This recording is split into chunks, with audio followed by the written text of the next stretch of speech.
Muy buenas noches. ¿Por qué alguien decide escribir sus memorias? ¿Es porque ya dio por terminado todo? ¿Porque llegó el final? ¿Porque ya cambió la vida? ¿Porque se va a retirar?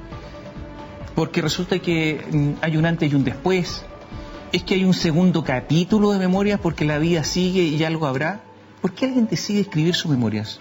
Es lo que le vamos a preguntar a Sebastián Edwards, economista de la Universidad Católica, primero partió en la Universidad de Chile, economista de Chicago, pero un Chicago especial, ex socialista, ex partidario acérrimo de Salvador Allende, hasta que en algún momento se anduvo desilusionando. Buenas noches. Buenas noches, Tomás, un gusto como siempre. ¿Por qué esto de escribir memorias ahora? ¿Qué pasó? Este es el libro, Conversación interrumpida, Memorias. Bueno, la primera cosa yo creo que es, hay que diferenciar entre autobiografía, que es una cosa más terminal, que uno hace al final de la vida, con memorias, que es una recopilación de recuerdos con un cierto hilo conductor. Y yo creo que de repente me di cuenta que tenía cosas que contar, en dos sentidos. Episodios que no eran muy conocidos entre toda la gente. Y me di cuenta de una columna que escribí sobre mi experiencia con los Chicago Boys. Y que mucha gente me dijo, bueno, escribo un libro sobre esto. Y después también un mundo granular, familiar, universitario que desapareció y que nos hemos olvidado de él a propósito o no a propósito, pero que no está presente en nuestra memoria. Y me di cuenta que había interés. Yo contaba estas anécdotas y la gente me decía, ¿y qué más? En vez de decirme, no sea islatero, ¿qué más? Cuenta más. ¿Y qué pasó entonces? Y me junté con Matías Rivas de la Universidad de Bogotá, de las ediciones UDP, y decidimos hacer este intento de este libro, que me salió más largo y me tomó más tiempo de lo que yo pensaba, pero que estoy bien contento. Libro entretenido. A ver, ¿por qué? Porque relatar la historia personal de un Chile que ha cambiado tanto son los cambios personales también, junto con el país. También. Pese a la ida a Estados Unidos y haber quedado un Chile también un poco congelado.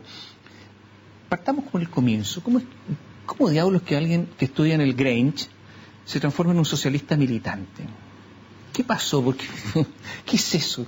Bueno, no ¿influencia de qué? Sí, hay una parte que es como... Oye, perdón, un partido socialista que se declaraba marxista. Exacto. ¿Ah?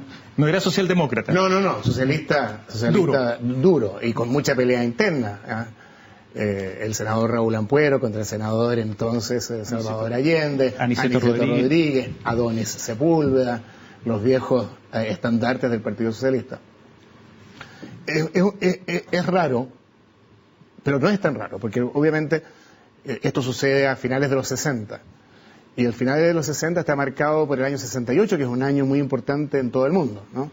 Es el año de la revuelta de los estudiantes en París, es el año de la revuelta de los estudiantes en Los Ángeles y en Berkeley, es el año de Tlatelolco, donde mueren los estudiantes en la Plaza de las Tres Culturas en Ciudad de México, es el año de la reforma universitaria en Chile. Y un grupo importante de muchachos y muchachas de los colegios del Barrio Alto optaron por la opción de izquierda de ese momento. Y la mayoría de ellos fue al MAPU recién creado. Y como yo cuento en el libro, con mi amigo oriundo de Talcahuano, compañero del colegio, Luis Plasencia, fuimos a un par de reuniones del MAPU y nos pareció que era como ir a una kermés del Villa María. Era más de lo mismo. Y entonces decidimos, bueno, que estamos interesados en la justicia social, en el cambio político, un partido auténticamente chileno, auténticamente obrero, y no queríamos ser comunistas por una serie de razones, la rigidez, el dogmatismo, habían apoyado la invasión de Checoslovaquia, y fuimos al Partido Socialista. Y lo más gracioso que cuento ahí, tomamos una micro, desde La Reina, y nos bajamos en Vicuña Maquena, y fuimos a la seccional de Vicuña Maquena del Partido Socialista, entramos, vestidos de estudiantes del Grange, de 16 años, unos niños. Y no se rieron de nosotros. De hecho, nos interrogaron y nos metieron en el partido, nos dieron carnet, empezamos a asistir a las células. Entonces fue ¿Desfilaban uniformados? Durante el gobierno de la Unidad Popular, desde luego, con camisa verde oliva. ¿Verde oliva, tipo militar? Desde luego. Y ahí cuento también en alguna de esas manifestaciones cuando aparecía el jeep famoso del Partido Socialista. El jeep de Michel. Así es. ¿Tú la viste a Michelle Bachelet? Sí, Estaba claro, Enio está. Vivaldi, el actual rector de la Universidad de Chile. Yo lo miraba. ¿Lo cuentas aquí en el libro? Lo cuento. ¿Sí? La miraba a Michelle con ojos embobados. En estas manifestaciones, la formación era por partido político y estaban los MAPU, que eran más blanquitos, y los socialistas, que eran verdaderos obreros, y de repente aparecía un Jeep verde, un Land Rover. En un tiempo, acuérdate que en Chile no había casi nada importado. Es decir, en todo el país debe haber habido 10 o 12 Land Rover, y lo manejaba un tipo muy guapo, con una melena media rubia, de ojos azules, con una voz muy ronca, como que así como arrastrada, y decía, compañeros, permiso, y se abría la manifestación como el Mar Rojo. Y venía Enio Vivaldi, el rector de la Universidad de Chile, manejando, y parada detrás con una bandera de la Federación Juvenil Socialista, una niña preciosa, que era Michelle Bachelet, y yo la miraba embobado y lo saludaba esperando que alguna vez me invitaran a subir al jeep. Nunca me invitaron. Son de medicina y están de novios. O sea, estaban de novios. ¿Tú lo cuentas aquí? Claro. El noviazgo. En medio de la revolución. En medio de la revolución. Oye, tú cuentas que en la Universidad de Chile, voy saltando episodios, bueno,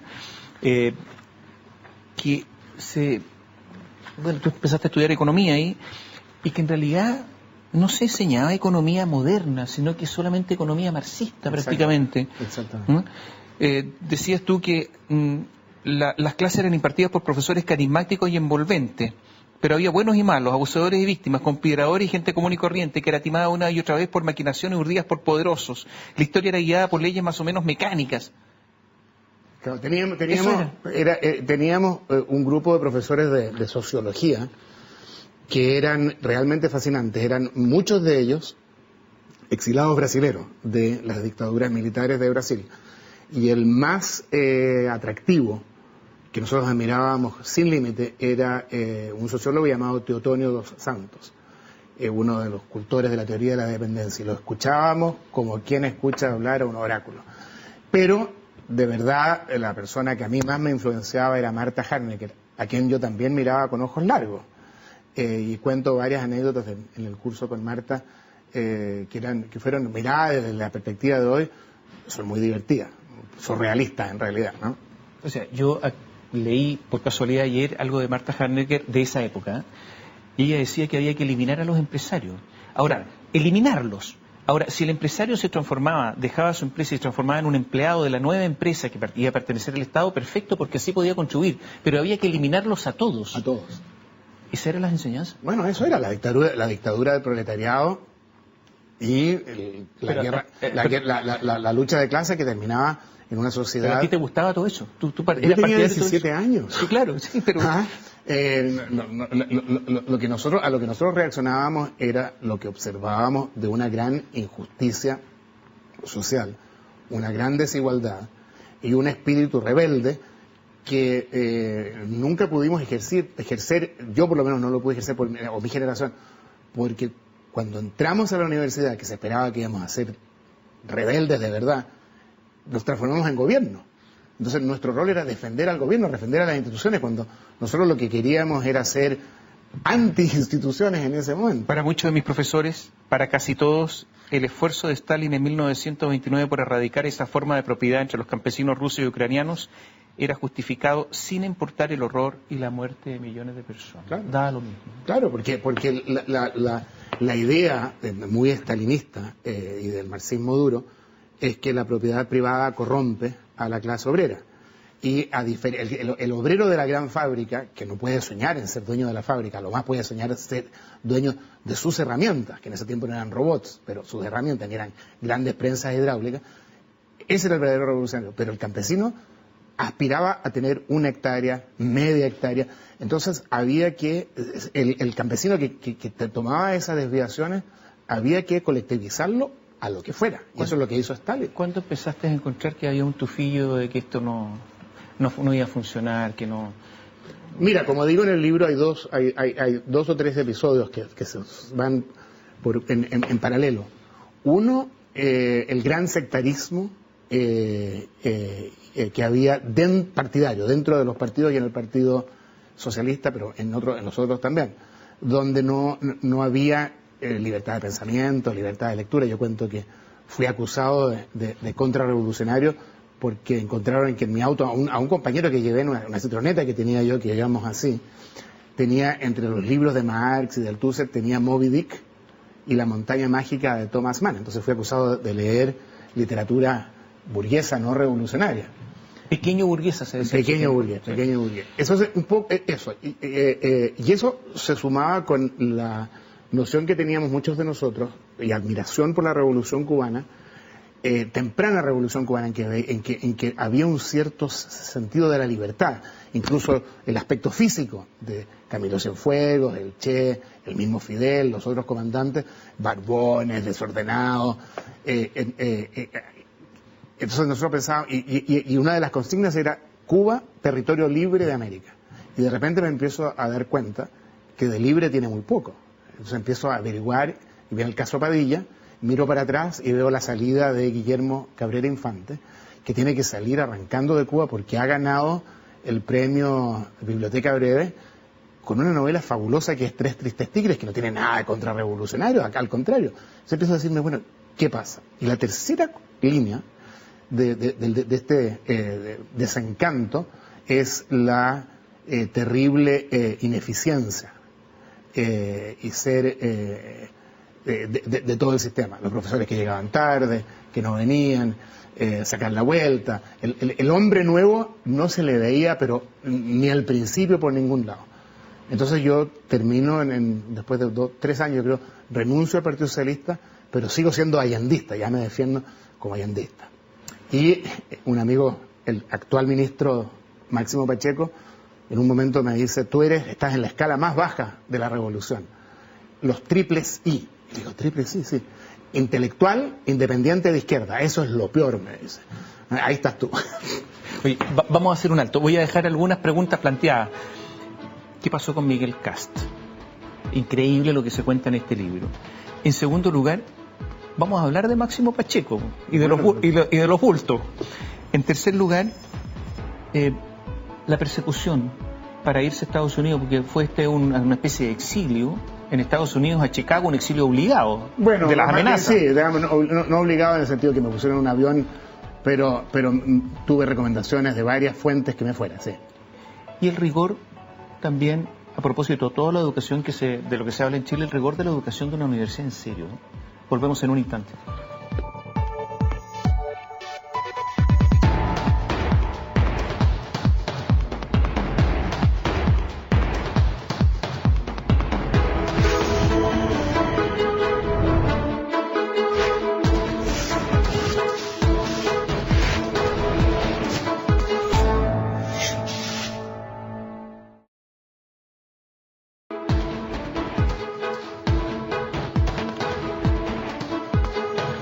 Sebastián Edwards nos acompaña esta noche con su libro, Memorias, Conversación Interrumpida. Hay algo fascinante, a mi juicio, acá, porque yo nunca había leído una descripción de la oficina, de la sala, donde en el gobierno de la Unidad Popular se calculaban los precios. Los precios eran precios fijados por el Estado. Prácticamente todos los precios fijados por el gobierno, por la DIRINCO, en la cual yo a los 19 años tenía un rol bastante importante. O sea, llegaban y estaban los señores calculando precios con sumadora. Una sumadora que era así, clic, exactamente, así. Exactamente. Pero era imposible, o sea, tú te diste cuenta ahí que algo no funcionaba, ¿no? Bueno, claro, obviamente que no funcionaba. Era una sala grande, de haber habido 25 contadores, y tú de ahí no puedes fijar los precios de 10.000, 25.000 productos. Un ambiente medio oscuro. Oscuro, con un olor rancio, se ponían visera, esas portamangas negras para que no, unos lápices muy afilados.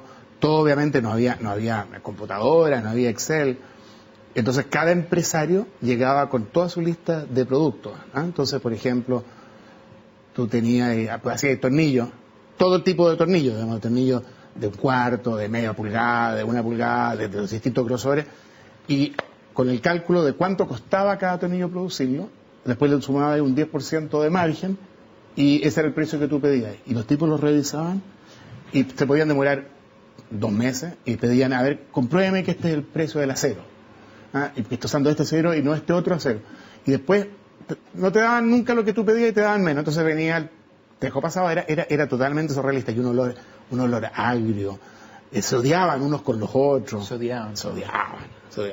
No, y está la descripción extraordinaria de un empresario que llega, Anselmo Palma, ¿no? Don Anselmo, sí. Que llega a pedir esto mismo y cómo lo tratan, como si fuera una basura. Una basura.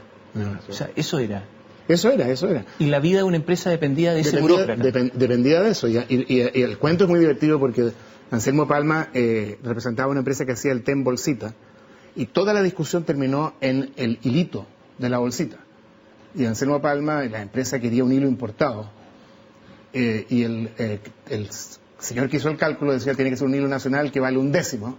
Y eso para cada bolsita no incidía, pero el precio por mayor. Y hace la demostración y Palma demuestra que el hilo nacional se corta la bolsa. Y se ve y le demuestra que esta es mala.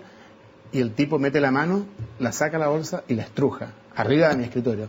Y le dice, donde yo vivo, señor Palma, esto es lo que hacemos con el té. Lo tira y se va. Y no le dan el permiso. Es una cosa pero muy de loco. Oye, viene el golpe militar y tú te enfrentas Miguel Kast se enfrenta contigo. Una especie de gurú, una especie de santón de la UDI, de la dictadura del general Pinochet. Tú trabajaste con él, tú lo viste a él, estuvieron juntos, y sin embargo después te persiguió. Bueno, lo que pasó es que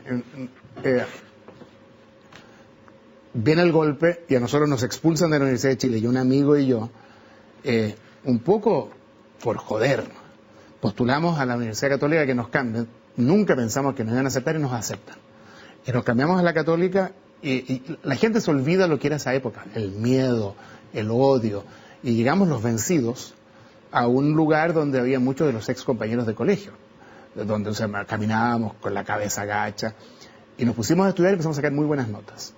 Y a mí me asignaron de ayudante de cátedra de Miguel Kast. Y yo lo conocí mucho, yo fui a su casa iba a su casa toda la semana a preparar las clases de la semana siguiente. Y Miguel me invitó a que me uniera a él en muchas cosas, que me uniera al gobierno, le dije que no, que me iba a dar una beca del general Pinochet, de esa época, no sé si se llamaban así, beca Chile, no me acuerdo cómo se llamaban, pero el comienzo, yo le dije que no, que me uniera a su movimiento religioso. Yo me excusé, siempre con buenos modales, él nunca me dijo nada malo, pero después resulta que él hizo presiones para que primero me despidieran de la Católica, cosa que no me despidieron pero tuve que renunciar, y después para que me despidieran de sucesivos trabajos y para que me quitaran la beca. Ahora, ¿por qué lo hizo? Es una pregunta que yo nunca lo hablé con él. Tengo mis conjeturas, pero no lo sé. ¿Tú te enfrentaste también con José Piñera? Esa fue una pelea más abierta y más clara, y que gatilla que yo decía irme de Chile en forma más apresurada de lo que había pensado. Yo siempre había pensado ir a estudiar fuera, pero esto apresura todo, y este apresuramiento termina en que yo vaya a Chicago en vez de ir a otra parte. Pero te dijeron claramente que tenías que irte.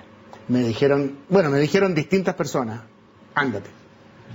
Un tío mío que era el superintendente de los bomberos, y a través de esa, tú sabes, los bomberos tienen de distintos matices políticos. Entonces mi tío Gonzalo Figueroa Yáñez me dice, he estado hablando con mucha gente, yo le pregunto con quién, en el bar de la primera compañía Moneda con San Antonio. Me dice, no te voy a decir, pero ándate, tómate un curso. No me dijo ándate para siempre, pero tómate un curso. Porque corrías peligro.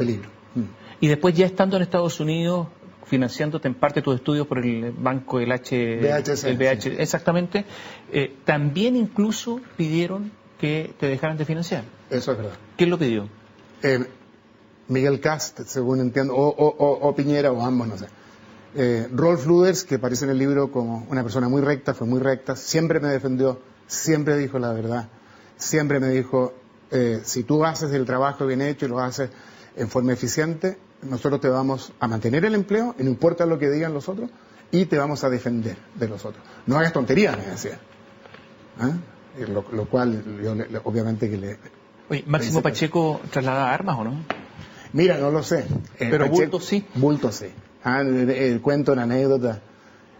Pero sabemos que Máximo jugó roles importantes durante la época de la dictadura. Él fue una de las últimas personas que vio al dirigente socialista Ezequiel Ponce. Máximo jugó un rol en ciertas ocasiones importante. Hoy día es un ministro muy exitoso. Podríamos decir uno de los pocos exitosos, ¿no? Ha logrado destrabar el tema de la energía. Tú fuiste, está bien, muy joven, marxista, socialista marxista en Chile. ¿Y ahora cómo te defines? Me defino como un liberal progresista. En lo valórico, muy liberal, muy en Chile en una posición bastante extrema, y en lo económico, muy pro mercado, pro apertura, pro competencia, no necesariamente pro empresario, porque hay empresarios buenos y empresarios malos, pero sí pro mercado y pro competencia. O sea, un cambio, un giro total. Bueno, el mundo también ha cambiado. Hoy día no hay nadie como éramos el promedio de los muchachos de la Universidad de Chile. Hoy día no hay, ni siquiera el Partido Comunista de Chile piensa así. En Chile es un lugar común decir, este es un Chicago Boy. Es un lugar común. Yo no soy, en esa acepción yo no soy un Chicago Boy. El Chicago Boy chileno tiene dos características que yo no tengo. El Chicago Boy chileno, como yo lo interpreto, tiene tres características. Uno, apoyó el golpe y la dictadura. Dos, es muy conservador, muy católico. Y tres, es pro mercado. ¿Y qué le pasó a estos Chicago Boys chilenos? Yo soy solo pro mercado. ¿Qué le pasó a los Chicago Boys chilenos? ¿Por qué? Si tenían los mismos profesores, los mismos lugares, las mismas aulas, ¿qué pasó con ellos? Bueno, yo creo que veníamos de una matriz diferente. Yo había estado en la Universidad de Chile, yo había sido de izquierda, yo venía de una familia bastante intelectual, en mi casa había muchos libros, mi padre no fue a la universidad, mi mamá estudió filosofía, pero tampoco terminó, después se graduó más adelante de psicología, pero yo venía de una casa más intelectual. Los refugiados españoles venían a mi casa a la tertulia, los hermanos Carmona, Darío Carmona, de muy importante participación en A esta hora se improvisa, un gran librero, era el administrador de la librería Lope de Vega en la calle Estado, venía a mi casa, yo venía de una casa más intelectual. Yo creo que eso hace una diferencia. Yo no fui educado en colegio católico, pasé 2 años por los Sagrados Corazones, que fueron los 2 años más infelices de mi vida. Pero yo creo que hay una matriz diferente que hace que yo voy a Chicago y aprovecho esta gran universidad, una gran universidad, de una manera que a mí me sirvió mucho y que me permitió finalmente quedarme en Estados Unidos y hacer yo una carrera en otra gran universidad que es la Universidad de California. Estamos terminando. Solamente preguntarte, aquí se nota el rigor de una universidad norteamericana. Tú eres profesor en una universidad, la UCLA. No sé si nosotros estamos acercándonos a eso o nos estamos alejando. El estudio no existe sin rigor. Es otra cosa el estudio sin rigor. No sé qué es lo que es, pero no es estudio. ¿Nos estamos acercando, alejando? No, yo creo, fíjate que lo hablábamos antes de empezar el programa y creo que has dado en el clavo, Tomás. Hemos agotado una etapa de desarrollo en Chile que yo la defino como muy exitosa, que es haber pasado de un país pobre a un país de clase media. Y la nueva etapa, en la cual no sabemos muy bien, tiene que ser una etapa de rigor, en que de verdad empecemos a codearnos con los países de verdad, los países avanzados, con las Nueva Zelanda, las Australia, y compararnos. Y ahí es una cuestión rigurosa. Y como dices tú, la universidad, la gran universidad norteamericana, o francesa, alemana o inglesa, te da rigor. Y ese rigor a veces se pierde si uno vuelve a Chile, y yo tuve la fortuna de conseguir un empleo en la UCLA, que es una de las grandes universidades públicas del mundo, y haber desarrollado una carrera de profesor donde esencialmente, como tú dices, nosotros nos medimos por el rigor de nuestras investigaciones, de nuestros escritos. ¿Tú votas en las elecciones en Chile? No, me borraron del padrón en forma arbitraria. ¿Cuándo? Bueno, primero me inscribieron en forma automática y después me borraron. ¿Y por qué? Lo que aducen es que yo no tengo dirección en Chile. ¿Pero tú no has votado entonces en las elecciones en Chile? No, traté de votar, pero no me permitieron. Vine a votar y estaba borrado. ¿En la última presidencial? Claro. ¿Y por qué no ibas a votar? Por Michelle. Si, sabiendo todo lo que ha ocurrido, volvieras atrás, ¿volverías a votar por Michelle Bachelet? Volvería a votar por Michelle Bachelet. ¿Qué le recomendarías a Michelle Bachelet hoy día? Bueno, yo creo que ella tiene que conversar más con gente que tenga una visión más amplia. Creo que el diagnóstico, que es un diagnóstico muy Naciones Unidas, es un diagnóstico muy chato, muy nostálgico. sin pensar verdaderamente hacia adelante, un diagnóstico lleno de clichés. Mediocre. Tú eres profesor, estás acostumbrado a poner nota. A poner nota, sí. ¿Qué nota le pondrías a este gobierno? 3.9. No aprueba. En el borde. ¿Y pese a eso votarías de nuevo por ella? Bueno, Volviendo atrás. El problema son las opciones. Creo que el problema de la derecha es que se ha quedado, no hay una derecha moderna. O simplemente no votar. Bueno, eso es lo que me pasó, no puedo votar por eso. Pero en las primarias de Estados Unidos voté por Sanders y ahora votaré por Hillary. No con mucho entusiasmo, pero voy a votar por ella. Gracias por estar con nosotros. Tomás, siempre, como siempre, un gusto. Sebastián Edwards, con este libro, Conversación Interrumpida, Memorias, hablamos solo de pequeñas cosas de este libro que tiene un montón de pasajes muy interesantes de lo que ocurrió en Chile en los últimos 30, 40, 50 años. Chao, buenas noches.